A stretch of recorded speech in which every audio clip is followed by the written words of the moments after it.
السلام علیکم ورحمۃ اللہ وبرکاتہ۔ آپ سبھی سامعین کا ہمارے channel R Q Islamic studio میں خیر مقدم ہے،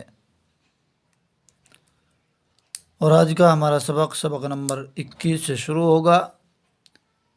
اس سبق کے اندر ہمیں مشہور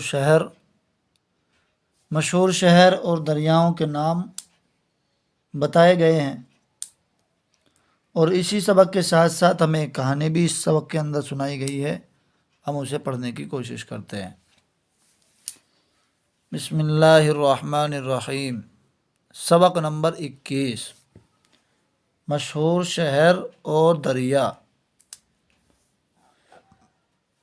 ہندوستان میں سب سے بڑے شہر بمبئی اور کلکتہ ہیں۔ بمبئی پچھم میں اور کلکتہ پورب میں سمندر کے کنارے پر ہیں۔ وہاں سے دوسرے ملکوں کے ساتھ سوداگری ہوتی ہے۔ روز مرہ جہاز آتے جاتے ہیں۔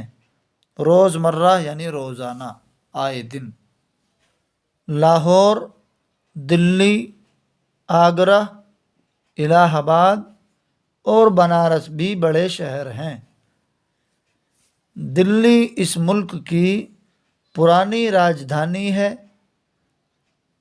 ہردوار، الہ آباد، بنارس گنگا کے کنارے اور متھرا جمنا کے کنارے تیرتھ گاہ ہیں۔ گنگا اور جمنا ہندوستان کے بیچ میں ہیں۔ یہ دونوں دریا الہ آباد کے نیچے مل کر ایک ہو گئے ہیں۔ نرمدا دکن میں، ستلج پنجاب میں، سندھ ہندوستان کے پچھم میں اور برہم پتر پورب میں بڑے دریا ہیں۔ سبق نمبر 22، کہانی۔ ایک عورت نے اپنے بچے کو روٹی کا ٹکڑا کھانے کے واسطے دیا۔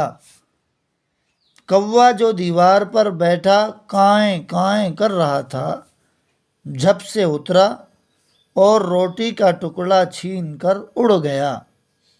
بچہ رونے چلانے لگا۔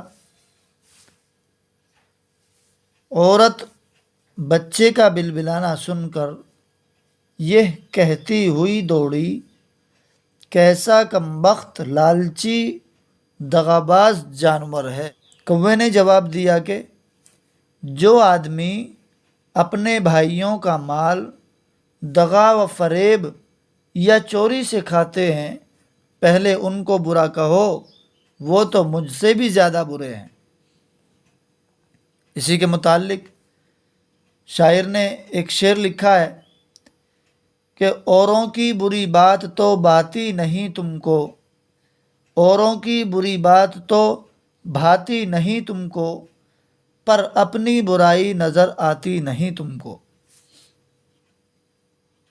یعنی آدمی دوسرے کی برائی تو دیکھتا ہے، دوسرے کی تو آنکھ میں تنکا تلاش کرتا ہے، لیکن اپنے اندر جو برائی بھری ہوئی ہے اس پر ذرہ برابر بھی خیال نہیں کرتا ہے۔ اس کا مطلب یہ ہوا ہے۔ آگے ہم پڑھتے ہیں سبق نمبر 23۔ اس میں بدن کے حصے اور ان کے نام لکھے ہوئے ہیں۔ خدا نے ہم کو 2 آنکھیں دی ہیں جن سے چیزوں کی رنگت اور شکل نظر آتی ہے۔ خدا نے ہم کو 2 کان دیے جن سے آواز سنائی دیتی ہے۔ بادل کا گرجنا، چڑیوں کا چہچہانا، آدمیوں کا بولنا، ہاتھی کا چنگھاڑنا، گھوڑے کا ہنہنانا، توپ کا دغنا، گھنٹا کا بجنا، ریل کی سیٹی ہم اپنے کانوں سے سنتے ہیں۔ ہم ناک سے سونگھتے ہیں۔ سونگھنے سے خوشبو، بدبو، بساند، سڑاند معلوم ہو جاتی ہے۔ بدبو سے ہم کو نقصان پہنچتا ہے۔ خدا نے ناک اسی لیے دی ہے کہ ہم بدبو سے بچیں اور خوشبو سے فائدہ اٹھائیں۔ ہم زبان سے چکھتے ہیں، چکھنے سے چیزوں کا مزہ معلوم ہوتا ہے۔ کوئی چیز پھیکی ہے، کوئی کڑوی، کوئی میٹھی، کوئی کھٹی۔ اگر زبان میں یہ قوت نہ ہوتی تو بد مزہ اور خوشبو مزہ چیزوں میں ہم کچھ تمیز نہ کر سکتے۔ خدا نے ہم کو کیا اچھے دو ہاتھ دیے ہیں جن سے چیزوں کو چھوتے، ٹٹولتے، پکڑتے، اٹھاتے، پھینکتے، اچھالتے ہیں۔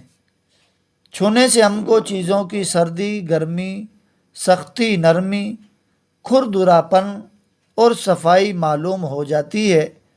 ہم اپنے ہاتھوں سے کھانا کھاتے، کپڑا بنتے اور گھر بناتے ہیں۔ انگلیوں سے ہم سیتے اور لکھتے ہیں، ناخن سے کھجلاتے اور گرہ کھولتے ہیں۔ خدا نے ہم کو دو پاؤں دیے ہیں، ہم پاؤں پر سیدھے کھڑے ہو جاتے ہیں، چلتے ہیں، دوڑتے ہیں، کودتے ہیں۔ خدا نے ہمارا سر سیدھا اور اونچا بنایا ہے اور جانوروں کی طرح جھکا ہوا نہیں بنایا۔ آج کا ہمارا سبق یہیں پر مکمل ہوا۔ امید ہے کہ ہماری ویڈیو آپ کو پسند آئی ہوگی، سمجھ میں بھی آئی ہوگی۔ ویڈیو اچھی لگی ہو تو ویڈیو کو لائک کریں، کمنٹ کریں، اپنے دوستوں میں شیئر کریں اور ہمارے چینل کو سبسکرائب کریں۔ السلام علیکم ورحمۃ اللہ وبرکاتہ۔